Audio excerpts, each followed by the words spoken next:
Just documenting the setup here. This is a prototype setup, second actually, of bass and MIDI and a background synth.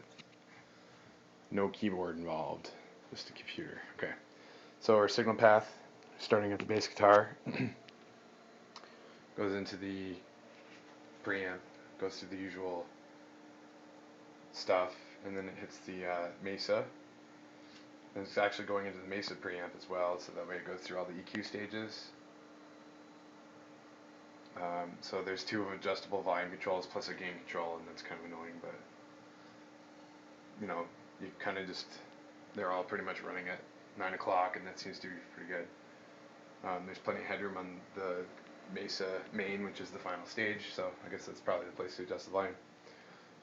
Moving on, over here we have the effects loop out of the Bmax is running to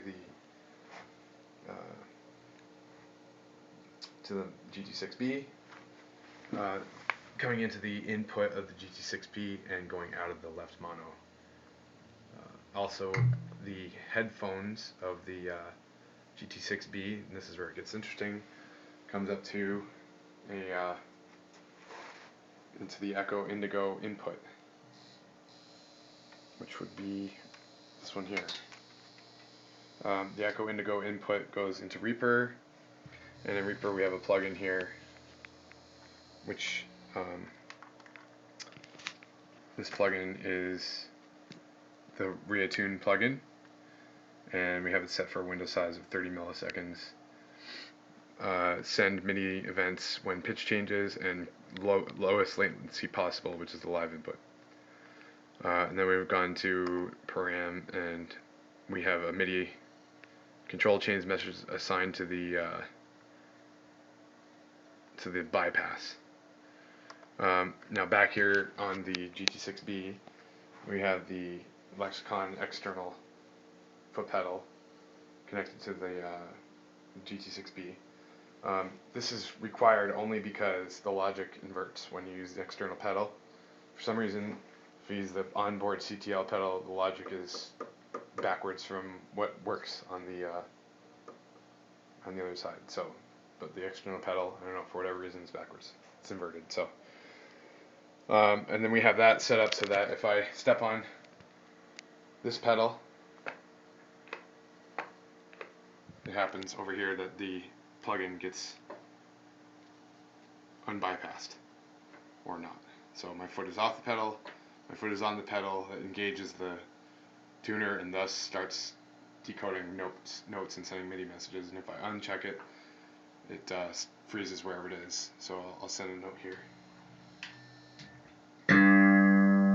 Now my foot on the pedal, and if I let off, you can see it's still holding that G2, it's still sending that note, and I'm not playing the bass anymore.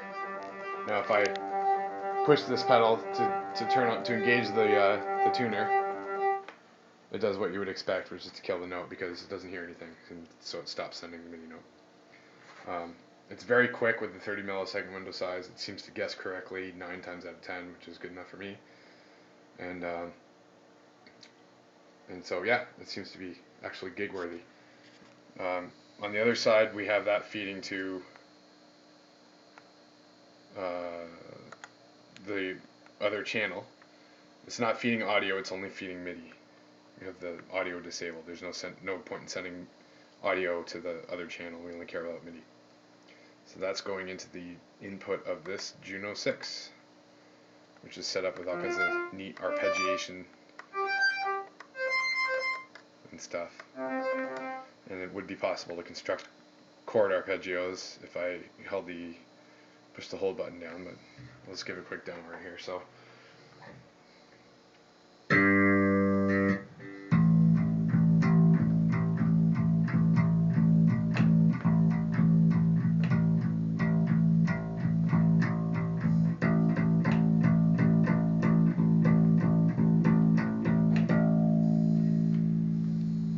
For some reason we're not getting data. not getting audio into the plugin.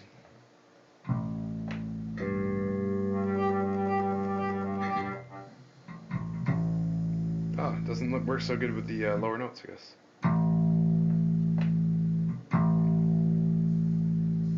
But the higher notes quickly determines what they are.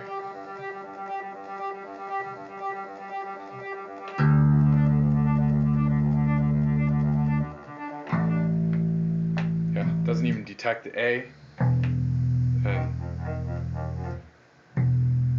doesn't really detect an E, but it does detect a D or a G and probably anything above that, so let's stick with that for now.